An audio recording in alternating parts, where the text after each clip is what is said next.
Shalom, bienvenue sur cette minute pour venir à l'évangile. Nous nous posons fondamentalement la question ce soir, que dois-je faire pour hériter la vie éternelle? C'est une question que tous les religieux se posent. C'est une question fondamentale. Un jeune homme s'est posé cette question devant Jésus. Nous lisons avec vous dans Luc chapitre 18, verset 18. Il est dit ceci, un chef interrogea Jésus et dit, bon maître, que dois-je faire pour hériter la vie éternelle?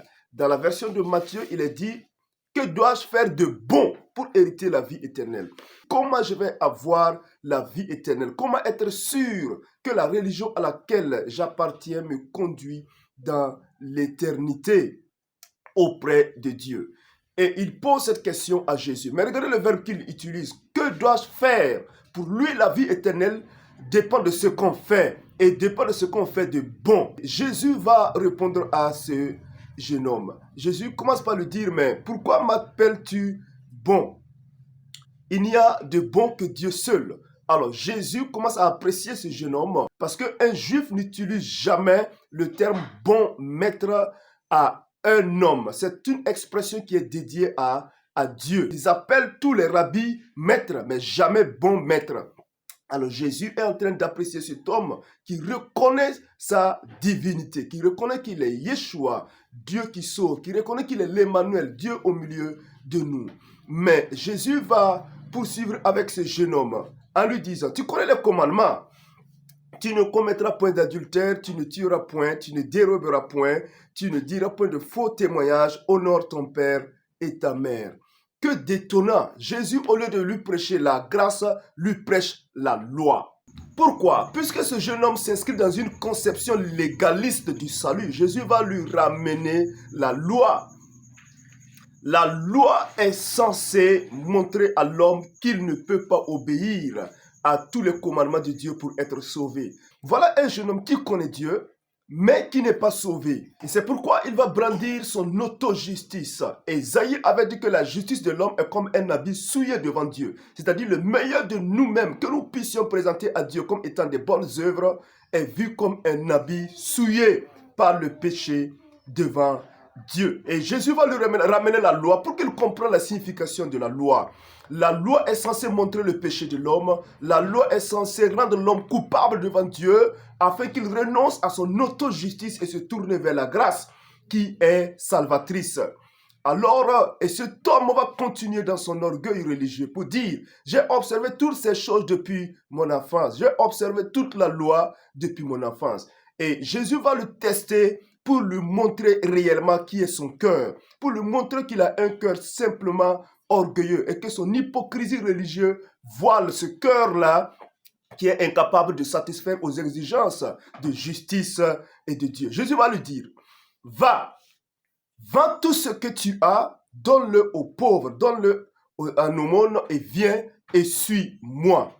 La Bible dit que cet homme est reparti avec un cœur triste. Pourquoi? Parce qu'il avait beaucoup de biens.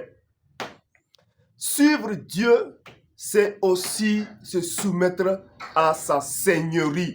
C'est se soumettre à une vie d'obéissance.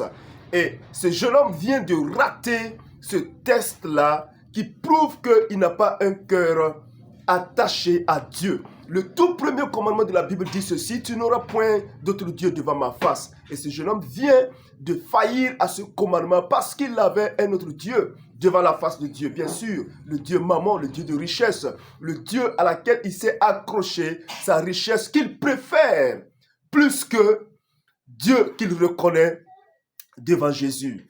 Et c'est véritablement le problème de l'homme. L'homme pense avoir observé toute la loi. L'homme pense qu'il peut être justifié par les œuvres de la loi. La Bible dit que la loi a été comme un pédagogue. La loi est donnée pour être comme un pédagogue, un enseignant pour nous conduire à la grâce, pour nous conduire devant le salut, devant Jésus-Christ, qui est la grâce manifestée de Dieu.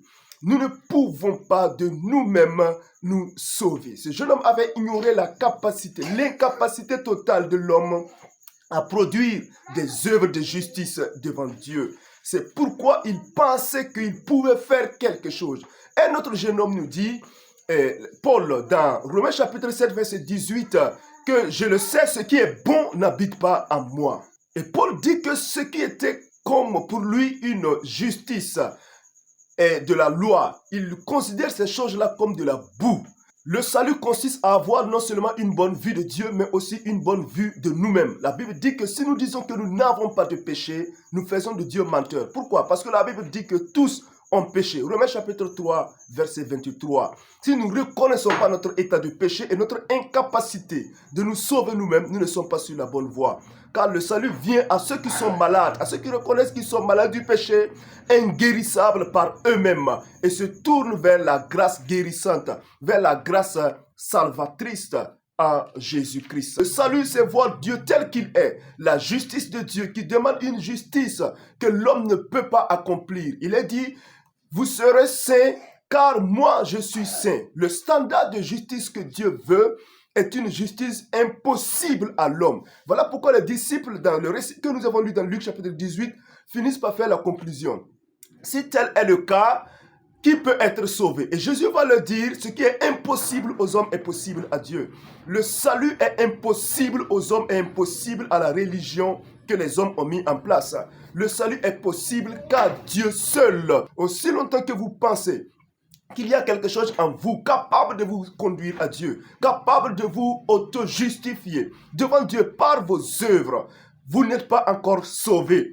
Être sauvé, c'est voir Dieu de la bonne manière, aussi donc se voir comme étant coupable, pécheur, incapable de se sauver soi-même et de tourner vers la grâce qui donne le pouvoir. La Bible dit qu'à tous ceux qui ont cru à Jésus, à tous ceux qui l'ont reçu, Jésus leur donne le pouvoir de devenir enfants de Dieu. Nous ne pouvons avoir le pouvoir d'être sauvés qu'en Jésus seul, qui est le chemin, la vérité et la vie. Dieu demande une justice 100% parfaite, pas 9 sur 10, mais 10 sur 10. Comment avoir une justice 10 sur 10 si ce n'est une justice que Dieu donne? Et Dieu donne cette justice-là à Jésus qui impute cette justice à ceux qui croient. La loi a été donnée pour que toute bouche soit fermée et que tout le monde soit reconnu coupable devant Dieu. Non pas que les hommes soient sauvés en observant à la loi, mais que les hommes reconnaissent qu'ils sont pécheurs et incapables de se sauver eux-mêmes et de crier à la grâce, de crier à la miséricorde de Dieu. Demeurez bénis et restez connectés pour plus d'enseignements sur la vie.